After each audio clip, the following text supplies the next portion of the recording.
Pada yang sedang mengikuti program Sabda Harian ini, saya mengucapkan berbanyak terima kasih kepada Wawasan Penabur dan semua organisasi yang terlibat di dalam menjayakan program ini, karena memberi saya kepercayaan, peluang untuk berkongsi, terlibat di dalam program ini, khususnya berkongsi beberapa topik yang berkaitan dengan kepimpinan. Untuk sesi yang pertama ini, untuk program ini adalah yang keempat, dan untuk saya ini adalah sesi yang pertama. Saya memilih untuk mengupas satu topik yang berkaitan kepimpinan dan kematangan. Saya memang tidak asas latihan pendidikan berkaitan latihan kepimpinan ini. Tetapi saya mencabar diri saya. Saya berasa kecil di tengah-tengah saudara, tetapi saya mencabar diri saya juga untuk mengungsikan satu tajuk yang saya rasa sentiasa relevan dalam apa juga lingkungan. Apabila Yesus di dalam Injil dicatat bahwa dia bersedih karena tuayan sudah menguning, tetapi penuai sedikit. Saya pikir itu juga berbicara soal pemimpin. Betapa kurangnya pemimpin yang Tuhan percayakan, Tuhan lihat mengabdi di dalam kepimpinan yang sejati. Di luar sana ada ramai yang masih haus dan lapar akan kepimpinan yang sejati. Ungkapan-ungkapan seperti saya belum matang, saya belum bersedia, saya tidak kemampuan, biarlah yang duluan makan garam, beri laluan dulu untuk memimpin. Inilah ungkapan-ungkapan yang masih populer dan menghambat kepimpinan di kalangan kita. Ada juga yang sedang memimpin namun kandas.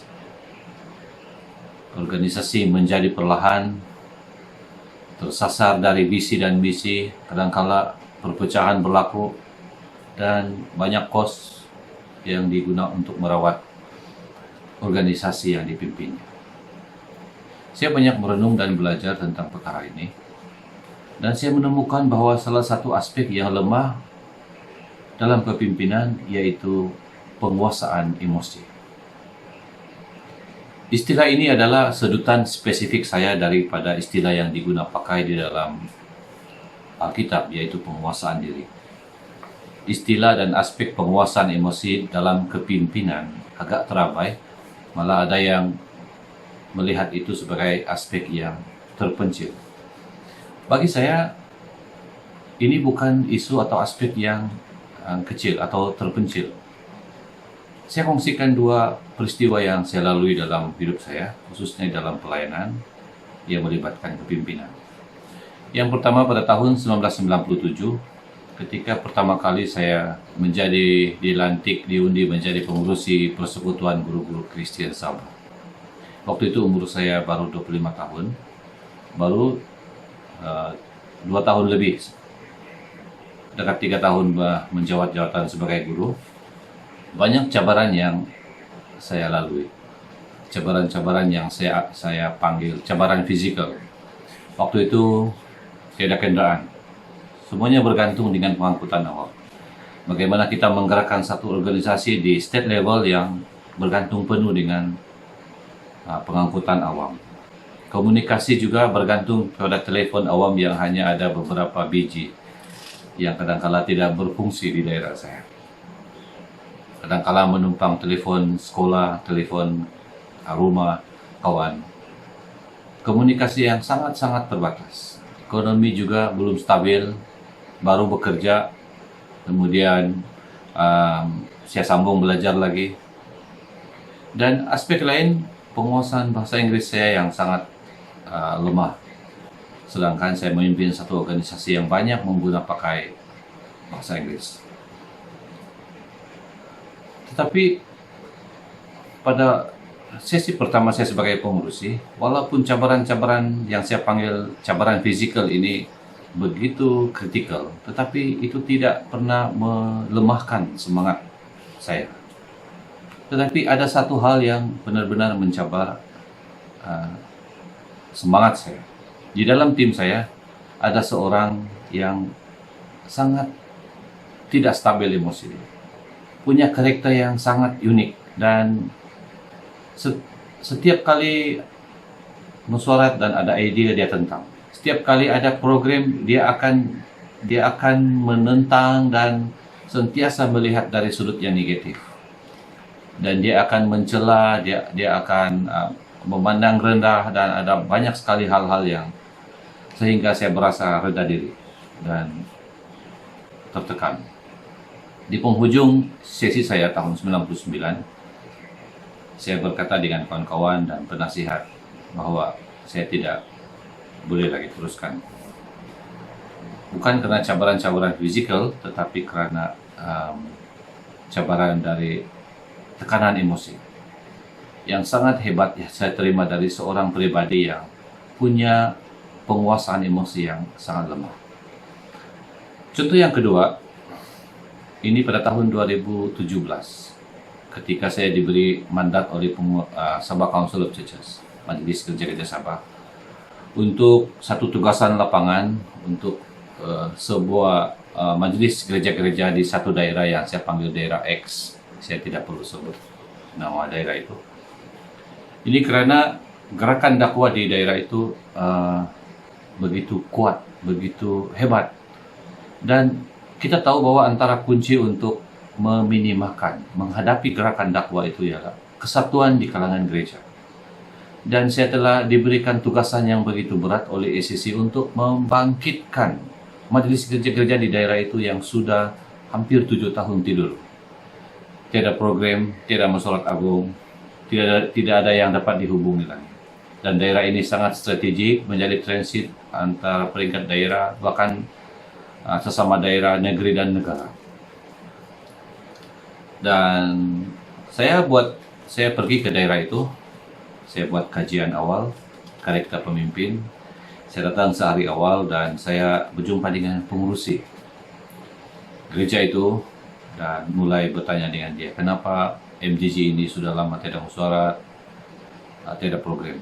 Dia kata tidak kerjasama. Setiap kali panggil musyawarah tidak ada yang datang. Saya mulai fed up, dia kata. Oke. Keesokannya, sebab saya tidur di daerah itu, keesokannya saya yang mempengurusi musyawarah. Saya yang terpaksa mempengurusi sementara sebab saya yang memanggil secara direct kepada setiap ketua-ketua gereja di daerah itu. Kalau dia yang panggil, tidak ada yang datang. Saya mempengurusi, dan apabila sesi bermula, di sanalah saya nampak karakter dia, emosi dia yang sebenar. Dia berlainan sama sekali dengan apa yang saya jumpa dia kemarin, semalam, secara santai. Dia tidak mau terima pendapat orang lain, dia panas baran. Dan untuk rekod, dia adalah bekas pegawai tinggi kerajaan, dan dia adalah pelayan utama di gerejanya juga. Lantas saya menemukan bahwa, ya mungkinkah inilah puncak sebab utama kenapa organisasi ini tertidur, MGG ini tertidur. Kepimpinan yang lemah karena ketidakstabilan dan lemahnya kawalan emosi pribadi tersebut. Nah, salah satu pemimpin yang dicatat dalam Alkitab yang hebat dalam kepimpinan ialah Yosua. Saya menemukan salah satu titik poin kekuatan kepimpinan Yosua ialah kestabilan dan penguasaan emosinya. Kita tahu bahwa 12 pengintai yang telah diarah oleh Musa untuk meninjau geografi bangsa-bangsa yang ada dalam tanah yang bakal ditakluki. Sekembalinya 12 pengintai ini, mereka telah memberikan laporan yang menyebabkan kerisauan yang melampau di kalangan bangsa Israel. Alkitab mencatat bahwa bangsa Israel berteriakan, menangis dan mulai memberontak. Dalam keadaan itu, bukan Musa, bukan Harun, tetapi Yosua yang dicetak di dalam Bilangan 14 ayat 6 hingga 9. Yosua bangkit dan berkata, kalau Tuhan berkenan, kita pasti boleh menaklukkan tanah itu. Jangan takut, jangan memberontak. Inilah antara kata-kata Yosua. Kata-kata seperti ini bukan saja kata-kata semangat, malah menunjukkan kata-kata dari seorang pemimpin yang ada penguasaan emosi. Yosua memperlihatkan penguasaan dan kawalan emosi yang teguh ketika dia berhadapan dengan bangsanya yang sangat sinonim dengan sikap tegar tengkuk. Bahkan saya yakin sebelum Yosua mententramkan bangsanya, dia terlebih dahulu bersama Kaleb telah coba untuk mententramkan 10 pengintai kawan-kawannya yang lain bersama mereka yang sangat pesimis. Saya yakin bahwa faktor ketenangan emosi jugalah yang menyebabkan Musa memilih Yosua memimpin peperangan Israel melawan Amalek di Rafidim. Generasi Israel yang sedang dipimpin itu bukan pasukan tentara. Mereka adalah bekas-bekas hamba selama beratusan tahun. Musa memerlukan seorang jenderal yang matang dan stabil dalam semua aspek, dan pastinya di saat-saat genting, apalagi situasi perang, penguasaan emosi adalah kunci yang utama. Yosua berjaya melakukannya. Seorang jenderal perang, H. Norman, pernah berkata, kepimpinan adalah kombinasi kuat antara strategi dan karakter. Kalau kita perlu membuang salah satunya, hilangkanlah strategi dan bukan karakter. Kematangan kepimpinan bermula dari bagaimana kita sendiri boleh mengawal emosi kita, dan kemudian bagaimana kita menenangkan emosi yang dipimpin. Sebab itu ada kata-kata falsafah yang populer yang berbunyi, jangan membuat keputusan ketika emosi kita sedang tertekan. Mungkin ada yang berkata, ya Yosua memang begitu, sebab dia seorang pribadi yang sangat rohani. Ya betul, dia mendapat latihan dan didikan rohani yang hebat melalui pelayanan bersama Musa, bahkan secara langsung dari Tuhan. Namun selain daripada instrumen-instrumen rohani yang hebat dalam dirinya, Yosua dapat membangun karakternya, menguasai emosinya, karena dia memiliki kerendahan hati. Ulangan 8 ayat 2. Benarlah kata Yesus, siapa yang mau menjadi yang terbesar, hendaklah dia menjadi pelayan.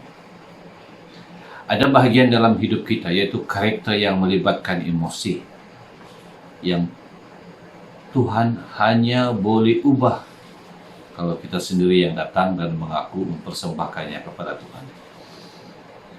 Saya selalu katakan bahwa Tuhan ciptakan kita bukan seperti robot yang hanya ikut arahan, tetapi Tuhan ciptakan kita seperti manusia yang membangun karakter, ya, membangun emosinya dengan bebas. Walaupun sepertinya kita bukan pemimpin utama, tidak authority, hanya orang biasa, namun pada saat kita membangun karakter kita, pengawalan dan penguasaan emosi, sebenarnya kita telah menjadi pemimpin, karena kita telah menjadi tauladan. Nasihat Paulus kepada Timotius dalam 1 Timotius 4 ayat 12. Nasihat dia, jadilah teladan dalam perkataan. Yang pertama Paulus sebut ialah, jadilah teladan dalam perkataan. Lazimnya emosi yang tidak terkawal akan mengeluarkan perkataan yang negatif. Setiap perkataan negatif sangat berisiko untuk organisasi. Paulus menambah, jadilah teladan dalam kelakuan dan tingkah laku. Ini juga berkaitan tentang karakter dan emosi. Apabila orang menjadikan Anda dan saya sebagai teladan, kita sedang dalam jalur yang baik, yang positif untuk memimpin mereka. Orang boleh saja berkata, pribadi ini walaupun masih muda, dia matang dalam pertuturan, dia matang dalam pengawalan emosi. Emosinya terkawal, dia boleh menguasai emosi dia.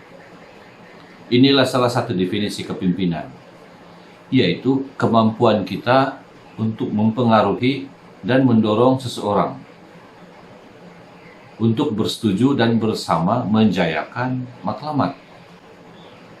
Penguasaan emosi menjadikan kita sebagai teladan positif karena emosi adalah aliran air yang boleh dibaca dan dirasai oleh sekeliling, khususnya organisasi yang Anda dan saya sedang pimpin.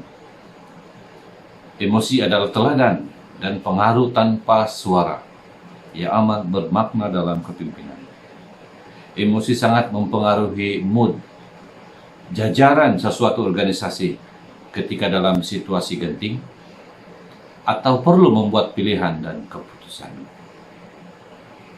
Di sebaliknya, bayangkan kalau satu organisasi yang punya pemimpin yang mudah tersinggung, sukar menerima pendapat, mudah meletak jawatan hanya karena khotbahnya ditegur, mudah leave group hanya karena berbeza pendapat, hal-hal yang kecil. Bayangkan kalau kita berada dalam organisasi yang sebegini. Ya, mungkin 30-40% boleh bertahan. Yang 30-40% itu mungkin dia adalah lingkungan keluarga kita yang menggotai EJK itu. Ataupun di kalangan kawan-kawan rapat yang menjaga hati, yang cukup kenal kita, kami sudah biasa dia itu. Begitulah dia itu. Begitu. Tapi bagaimana dengan lingkungan yang lain? Lingkaran ketiga dan keempat dalam organisasi. Bagi yang paham tentang konsep dan pengurusan organisasi, paham maksud saya lingkaran pertama, lingkaran kedua, ketiga, keempat di dalam lingkaran organisasi. Bagaimana dengan lingkaran ketiga dan keempat yang mungkin mencakupi 30 hingga 40% sebagai EJK ataupun ahli dalam organisasi itu? Adakah mereka akan boleh bertahan dengan sikap emosi yang sebegitu? Organisasi akan mulai lemah karena sebahagiannya tidak lagi yakin dengan kematangan pemimpin yang ada. Sumber manusia akan mengecil karena ramai yang akan hanya jadi pemerhati. Lebih sedih, mereka mungkin akan keluar dari organisasi tersebut. Saudara yang dikasihi Tuhan, kematangan karakter dan penguasaan emosi adalah instrumen yang sangat mendasari kematangan kepimpinan. Saudara dan saya ada talenta, ada karunia, ada yang punya pendidikan yang tinggi, pengalaman yang luas, terlibat dalam banyak organisasi. Semua ini boleh membawa kita ke puncak. Tetapi karakter dan emosilah yang akan membuat kita akan kekal di atas dan berhasil. Kita bukannya sempurna, ini memang kita akui. Tiada yang sempurna. Setiap kita dengan karakter yang bukan mudah diubah. Tapi pada waktu kita dalam posisi memimpin, kita tiada pilihan. Kita perlu mengevaluasikan dan mendewasakan sikap dan emosi kita. Daud dengan mudah boleh mengalahkan Goliat dengan 5 biji batu. Itu kita tahu. Tetapi dia mengambil masa yang lama untuk mengalahkan pertempuran Goliat yang ada dalam diri. Apa itu? Yaitu keegoan, keangkuhan, kecemburuan. Hal-hal ini menyebabkan kadangkala keluar sebagai menjadi emosi yang tidak stabil. Menjadi teladan dengan berusaha mendewasakan karakter kita, menstabilkan emosi adalah tindakan yang memerlukan masa, kejujuran, dan kerendahan hati. Saya bacakan satu ayat di dalam Amsal 24 ayat 16. Sebab 7 kali orang benar jatuh, namun ia bangun kembali. Tetapi orang fasik akan roboh dalam bencana. Pernah timbul dalam persoalan saya, kenapa Tuhan mengambil masa yang agak lama untuk membebaskan umatnya dari Mesir? Kenapa sampai 430 tahun? Saya bukan pakar teologi, saya tidak asas pun dalam bidang-bidang teologi, asas rasmi. maksudnya sekolah rasmi. Tetapi pengamatan saya ialah Tuhan menunggu seseorang yang dia nampak boleh dibangkitkan, boleh dibentuk, bukan saja dari segi rohani, tetapi dari segi karakter dan emosi, dan itulah Musa yang Tuhan proses dalam kepimpinan untuk pembebasan umatnya. Selepas menerima Yesus sebagai Tuhan dan Juru Selamat pribadi saya pada tahun 1993, melalui pelayanan kampus Crusade di Keningau. Waktu itu saya di Maktab Perguruan Keningau. Dan saya mulai belajar untuk bertumbuh. Salah satu ayat dalam firman Tuhan yang betul-betul selalu mengetuk hati saya ialah umatku binasa kerana tiada visi. Di dalam terjemahan yang lain, tiada pemimpin. Ramai yang berseru kepada Tuhan. Tuaian banyak, tetapi Tuhan berkata, penuai sedikit. Ya, sama ada kita sebagai penginjil kah, pemimpin organisasi, pekerja sekuler, gembala, apa juga posisi dan sekecil apa organisasi yang kita sedang pimpin. Memang ya, kita tergolong dalam pemimpin. Dan terikat dengan kesanggupan untuk mengorbankan atau mengubah karakter, menguasai emosi, dibentuk menuju kepada kematangan kepimpinan. Saudara yang dikasihi, kepimpinan dan kepemimpinan adalah jawatan kosong yang tidak akan habis. Karena generasi demi generasi memerlukan pemimpin untuk mengalami lawatan Tuhan. Apakah itu individu, keluarga, sekelompok, satu kampung, satu daerah, state level, national level, apa juga latar belakang. Orang biasa, cendekiawan, bangsa apa, siapapun mereka. Semuanya memerlukan pemimpin. Semuanya memerlukan lawatan Tuhan. Kesimpulan di atas perkongsian saya pada malam ini ialah awal dari sebuah kematangan dalam kepimpinan bukan kerana kita telah tahu banyak atau belajar banyak, atau bukan juga kerana berapa banyak garam yang sudah kita makan, tetapi bergantung berapa banyak yang telah kita cantas dari dalam diri kita. Inilah awal dari sebuah kematangan kepimpinan. Penguasaan dan kawalan emosi adalah tangga yang perlu didaki dalam hierarki kematangan kepimpinan, dan harga yang perlu dibayar oleh setiap orang yang sedang memimpin. Sampai di sini perkongsian untuk malam ini, untuk sesi pada kali ini. Saya banyak mengungkapkan dari sudut pengalaman saya sendiri. Kemudian adaptasi dari firman Tuhan yang merupakan di mana individu itu adalah idola saya sendiri, seperti Yosua yang saya merujuk pada malam ini. Dan dari sanalah saya kombinasikan, saya adunkan bagaimanakah asas bagi apa yang dipanggil kepimpinan dan kematangan. Saudara, boleh saja ada pendirian, ada prinsip, pendapat lain tentang apakah kematangan dalam kepimpinan. Karena topik ini adalah sangat luas dan banyak approach dia, tetapi berdasarkan dari sudut saya, sedikit pengalaman, inilah yang saya kongsikan kepada saudara-saudara pada malam ini. Semoga ini boleh menjadi berkat untuk Anda yang sedang memimpin dan sedang dipimpin dan berpotensi untuk memimpin. Sekian, terima kasih, Tuhan memberkati.